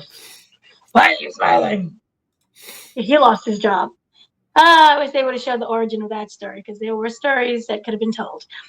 So they also brought up Sandman, which remember when he got with the eye, and Tommy Dreamer. So yeah, and that would have been just a really great little tiny segment to show how we work the fans, and to bring back, say, Tommy Dreamer, to be like, oh yeah, I remember this, and then we did this and this and this, but Paul Heyman was like, I don't know nothing. Yeah, so that entire thing was hilarious. And then of course we get into Evolution, which was a match was thrown together the day of, but it was the most incredible pay-per-view. I wish they would have focused that and been like, look what women can do. Yeah. But anyway, this is when we got Naomi cashing in. It was supposed to be Rhea Ripley, Io Sky. I don't think Rhea ever beat Io. They did this huge spot where, to me, I thought, now let me know if I'm being dramatical. I thought it was slightly offensive because they kept referring to Io as cute. I mean, it's true. I don't think it's necessary to be commentating on it constantly on that fact, but it's true though, because she's very small. She's 5'2". She's got an adorable look to her and everything. But if you're trying to talk up a wrestler, I think you should avoid the word cute. The word cute too, especially when it comes to. I think maybe men can't help but say those words. Like when you're seeing somebody cute, you're gonna say cute, but you're supposed to. But it wasn't meant hey. So it wasn't meant as in oh my god, she's cute. No, it was not in a sexual way. No, but cute still diminishes. Cute can still diminish the character when you're talking about wrestling. We're talking about tough girls fighting in the ring right now. Cute is not a word that you should be using. Cute, you wouldn't use that to a guy, so you should. You wouldn't say that to China. Yeah. Oh, China, you're so cute. What? Yeah, no. No. So then, of course, we get into the entire week. So we got into the match with the whole. They was building up for Rhea Ripley and Io Sky, and we got that spot on the mat, which again was cute, where she would just fly in the air and do that move. Then we move on to Jelly Roll. Jelly Roll is a singer. For the people who like Jelly Roll, he's a very successful singer. And now he wanted to be a wrestler. One of the things that did stick out, obviously, was his dedication. It was the complete opposite to Travis Scott and his weight loss journey. Yeah. He was 40 years old. He talked about winning the CMA awards, and they talked about other celebrities doing matches. Bad Bunny, obviously, is a big one. Johnny Knoxville, which actually wasn't a bad match, which is ridiculous. Shaq, which I don't remember Shaq in WWE. I remember him in AEW. Because it was terrible. No, Shaq was there. Yeah. And of course Jon Stewart, which I barely remembered. But they talked about celebrities who would be fun, and of course we got Jelly Roll. What were your thoughts on Jelly Roll overall? I thought it was very dedicated. I did love that. I can't stand celebrity involvement. I think my biggest surprise was how amazing Bad Bunny was. And then, we also had Logan Paul at the same time. And I was like, oh God, get this YouTuber out of here. And then, he's showing up. Like he's doing his thing now finally. So I think I still don't like the guy personally, but I think he's a good wrestler now. He's doing pretty good. He's a good character, awesome heel. So I remember Jelly Roll. He did the national anthem and some music performance in a previous WrestleMania a couple years back. And I'm not a country music listener at all. So I just, mute, done. So I didn't want to hear the guy.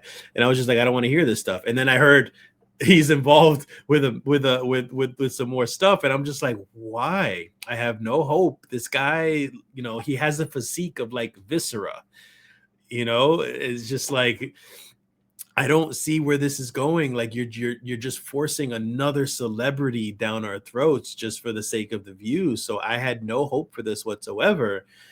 And then I did start hearing that he was training and he lost a lot of weight. First, it was 100 pounds. It was another 100 pounds. And I was like, oh, this guy's taking it seriously. And then we actually got to take a look at him and how dramatic of a change he had. And that's when I was just like, that's what I appreciate from a celebrity, is it's not just, oh, you're going to show your face. We're going to do something really quick and easy because I need views and WWE needs views. And then we're just going to be done. And that's our agreement and we're done. Like Jelly Roll seemed like he genuinely wanted to give something good to the fans. And that's when I started to be like, all right, I respect that. I don't expect a lot, especially for someone so new, but I appreciate what you're doing and I respect it 100%.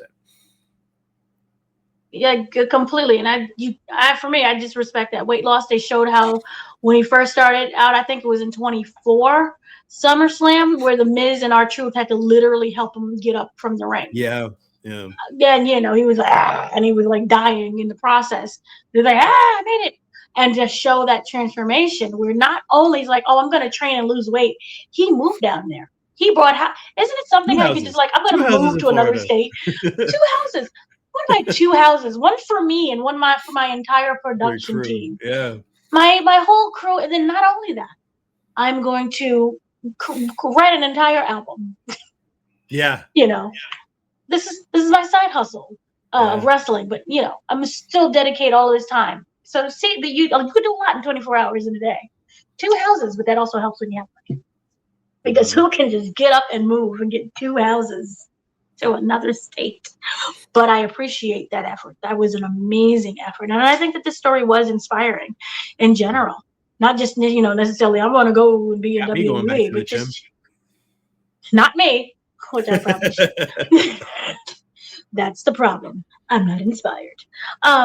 yeah, so I really did like that, and what he was doing, and they described him as a young Dusty Rhodes, and they did the Yeah. little side by side, which is like, okay, if you want to say that, but it was very cute, and I did like that. And how the team of wrestlers around him really supported him. You had Matt Bloom, who I did not know was still with WWE. He was there, and you had Cody was also a really great motivator, and CM Punk calling him skinny, and it really fed into him. It was really positive, little storyline, and I'm happy that they didn't kind of make this a huge, like, turn him into Logan Paul situation, which to me, Logan Paul is really great at making you believe that he's a superb wrestler. So he got the entertainment part in WWE. Yeah. So I did like that. What else would happen in that episode? It was Randy Orton was there, which we never got a Randy Orton segment. It would have been nice if we seen that. And then, of course, we have the entire Seth Rollins situation that I think we touched upon earlier, and LA Knight, of course, knowing what was going on. I didn't expect Triple H to do that, to like tell LA Knight that. It just seems like he just does not like that man no matter what. And if he can avoid a conversation with him, he'll be better off. But yeah, but obviously he told him anyway. So that was really sweet. What else? I think that was everything that kind of happened. It was just a lot of the Io and Rhea flipping around. Yes, then we have the match between the no holds bar between Jade, Naomi, and Bianca, who was a special guest referee. What were your thoughts on that? I know it wasn't like a match that people remember. This is before she cashed in during the Rhea and Io match. I again like the follow. At least we got something that was a follow up from last season, because we didn't give any follow ups from last season at all. Yeah. So it was a nice follow up to see that. Yeah, it was a nice follow up. I think booking wise, I think it worked very well, because it's like, this woman was beat up, and yet she still had the strength to cash in the suitcase later on. And she had a broken nose too, didn't she? Or at least a bloody nose. No, it was a bloody nose. That's when Molly Holly was like, she was messed up. So it was nice. I think story wise and everything, it fit well. It did well, but I don't think the match with her and Jade and Bianca was memorable at all whatsoever. It was more of just a cash in, because it was unexpected. She already did a match, and yet she still cashed in the thing. So it was a good moment.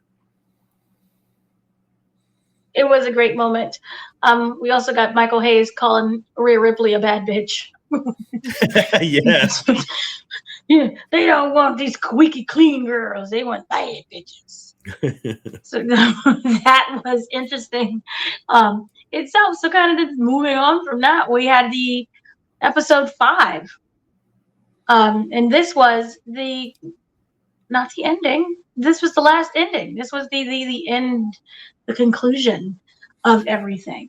So what were your thoughts on 5? I hated how abruptly it ended, and then it was like, oh, yes, here's a trailer for the second half. I was like, oh, yeah. I think that was immediate. That was immediately my thoughts too. I was just like, what? That's it? Like, you give me like a couple of graphics on the screen, and then you just end it right there. It was okay.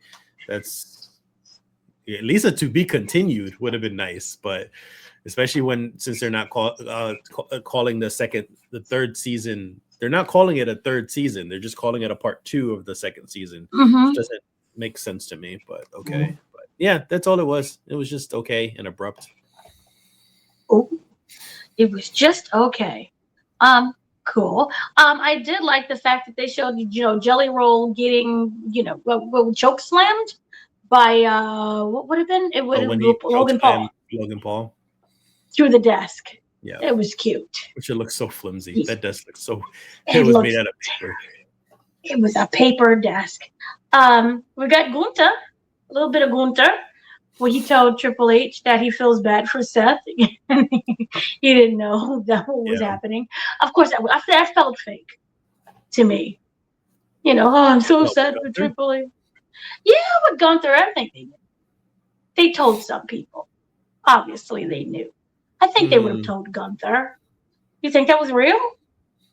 I don't think they would have told Gunther, but it's possible that Gunther would have found out in some accidental way, or I'm sure there may be some leaks, but those leaks weren't enough to actually get out to the public. No. That was a good thing that they didn't leak everything. So this also was the whole, the conversation that Bobby Roode. Why do I call people Bobby and Robbie?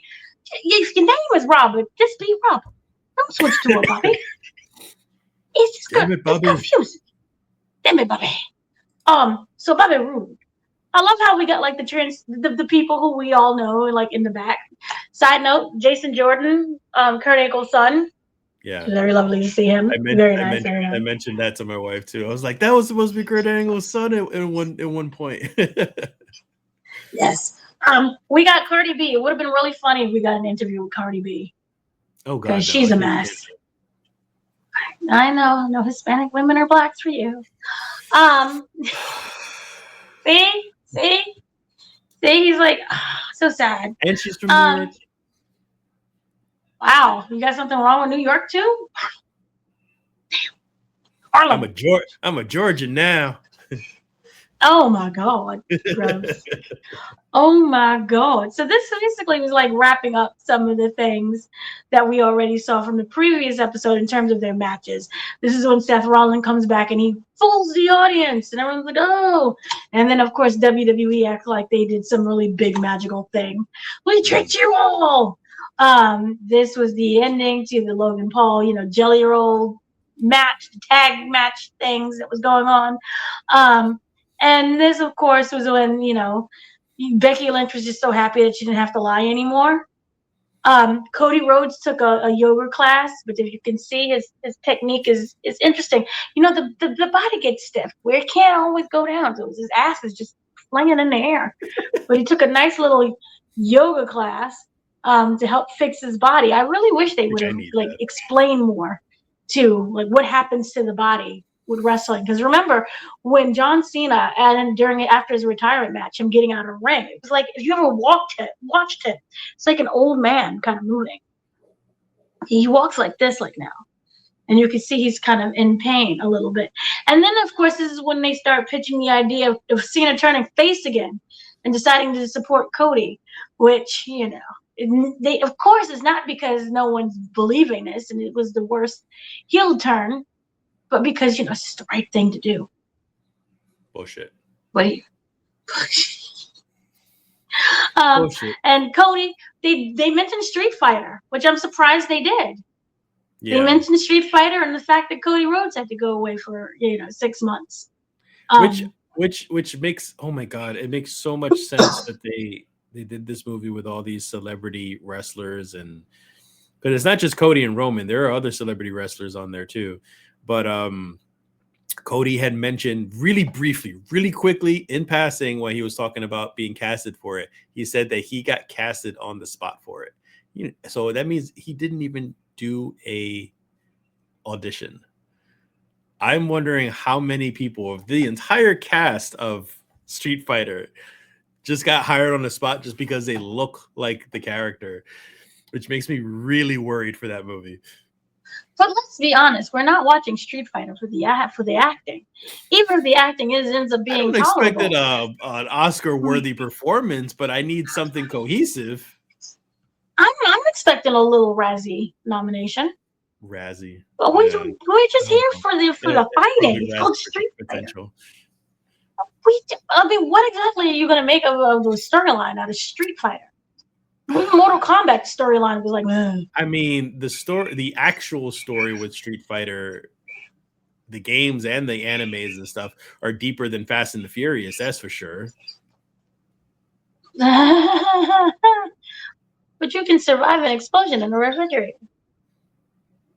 But yeah, this was really interesting. We talked about Becky and Lyra. Becky has basically been a mentor to Lyra Valkyria, and Lyra to me came across as so genuine And not this episode, but also in other episodes that I think I skipped over, where she's explaining how she really looked up to Becky and she was a student of Becky Lynch, essentially.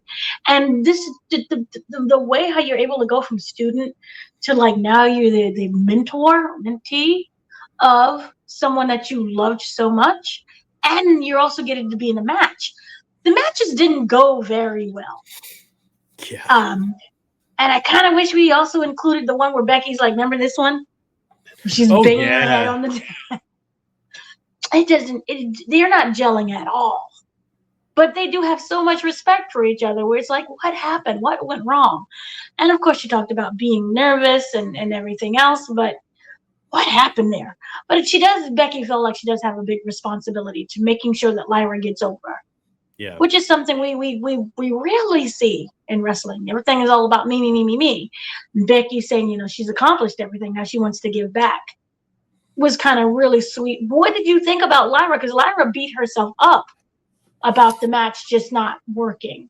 And I also think it was like a storyline-wise. It was terrible. I think when Lyra was called up to the main roster, I was worried because all the other wrestlers were going to overshadow her, because rarely do call-ups happen where the wrestler is like now starts to, go up higher in this business. Like they usually kind of get stale a lot of the time, unless you're handpicked by somebody in particular.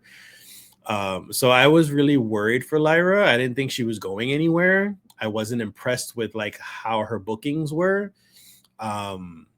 So yeah, this made me worry about her even more when I started to see her being booked with Becky, and I was worried about Becky. I was just like, Becky's back and she doesn't look like she's giving 100%. Like there was just like there's no selling going on, or there's overselling going on, or like the botches that we saw. And then they mentioned about the zip ties.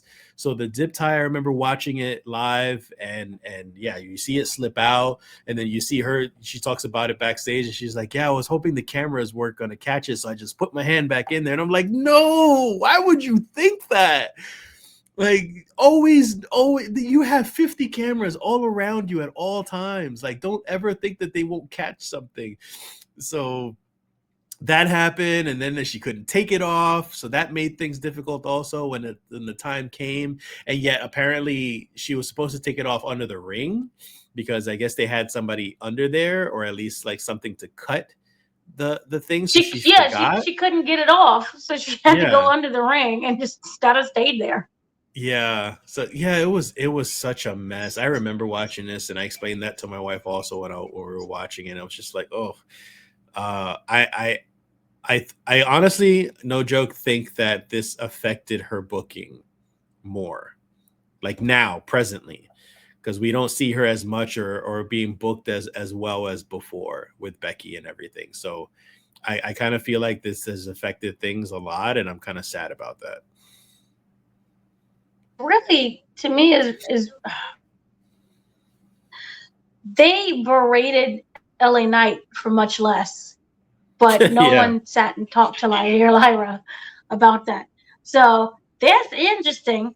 But she did kind of just disappear-ish after that. She has her matches, but it's not like a big trajectory of what she was going to do before. I'm starting to wonder if they should have did what they did with Charlotte and what's her name? Alexa Bliss. They should have did that with Lyra and Becky Lynch. They were going to, but remember that next night they broke them up. Right.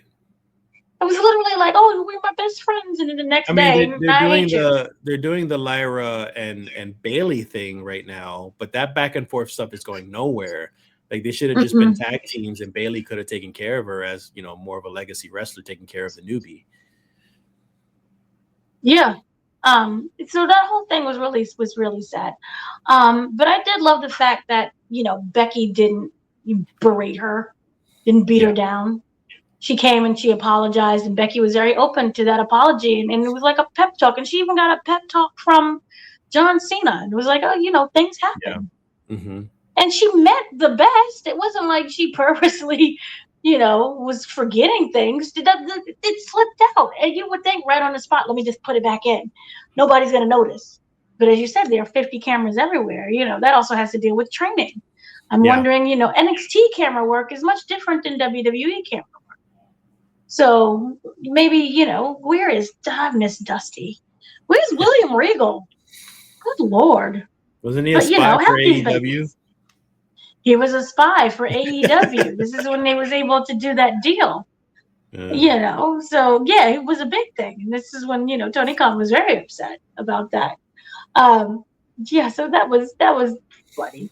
But we also got the John Cena versus Rhodes, and this is when Brock Lesnar comes back.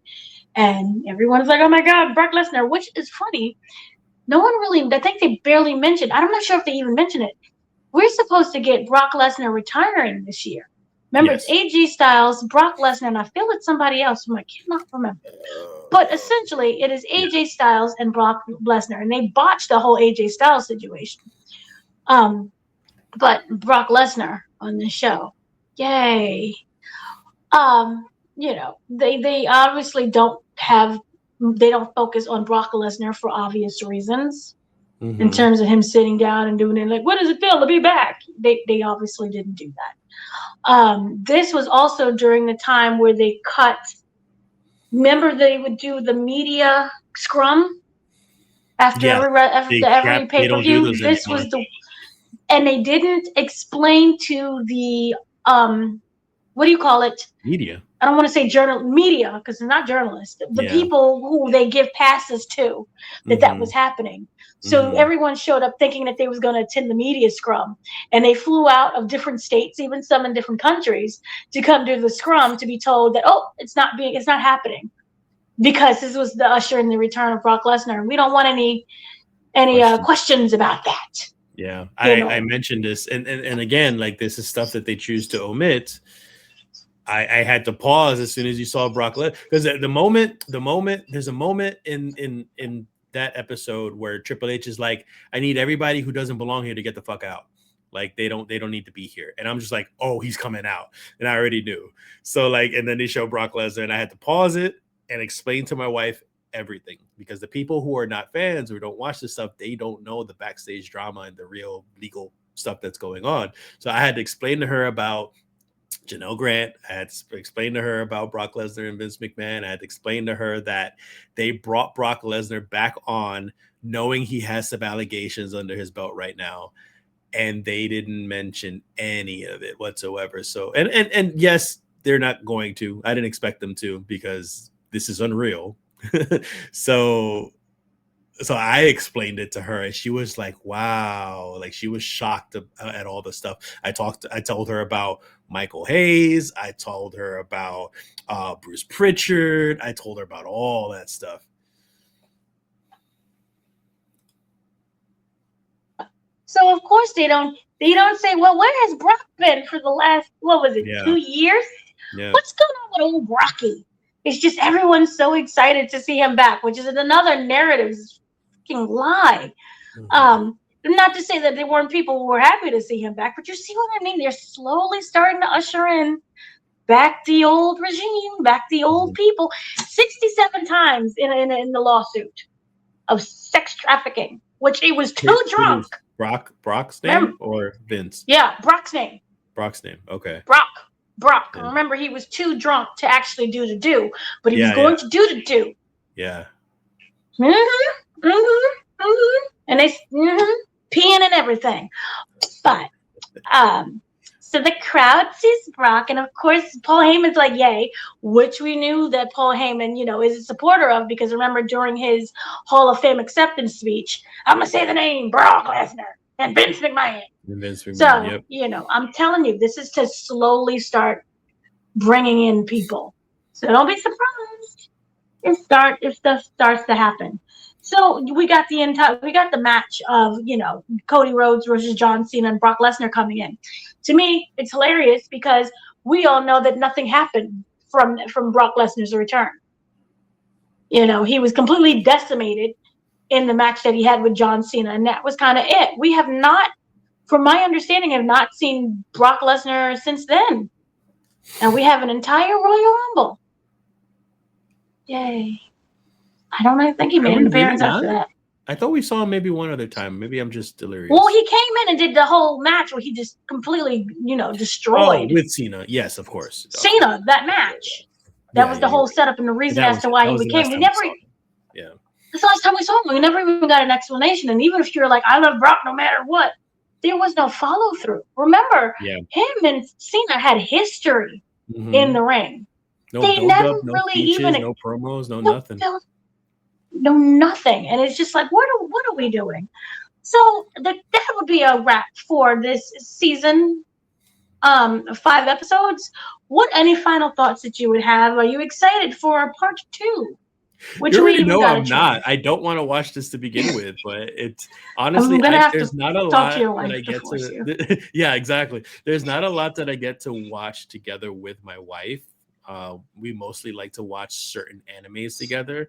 So if she enjoys watching this, I'll watch this with her. So I kind of just don't have much of a choice. It's time. It's quality time together. So no, I'm not excited for this, but I will be reluctantly be watching. And get her to watch WWE in Love. It's on Hulu. It's cute. She might like that. 30 minutes. She enjoyed Divas, the Divas show back in the day. She enjoyed that. She would like that. Yeah. So Total Divas was amazing. Get her to watch AEW Access. Watch Roads to the Top. See, I'm locked in on like the reality ones. And WWE in Love. And I did an interview. Side note, an interview with Bianca Belair and Montez Ford, and that was the day the lawsuit dropped. Oh. When the Janelle Grant lawsuit dropped, and everybody was like, huh. Wow. How are you doing today? What's up with WWE? Huh? They're probably in their heads like, please don't ask us that question. Please don't ask us the question. Please don't ask us. Please don't say anything. We love our jobs. And we love employment. But so I have been your host, Unreal BS, joined by It's Unreal to Me, damn it, Martinez. Unreal to me, damn it. Unreal to me, damn it. So we will be back with more conversationships about TV shows and movies, only if he wants to, or if his wife gives him permission to. What episode did we just record? We did a Fallout episode. We did Fallout. We're reviewing Fallout. We're waiting for him for Wonder Man. I saw this weeks ago. Yes, my review is posted. I posted my review of Wonder Man, which is fantabulous, emotional thing. It was good. I hated aspects, and then I was like, "Wait, no, this is not what the show is about." Then I liked it. I'm off until Friday, so I probably binge it for the next 2 days. So then here we go. For the next 2 days, we're gonna have something. Yes. It's only 8 episodes, 30 minutes each. Oof. And there is a wonderful what would you call it? I can't remember, the Frozen edition. Huh? People who watched it would get it. It's a lovely Disney Frozen edition. Oh no. Amazing. Oh yes.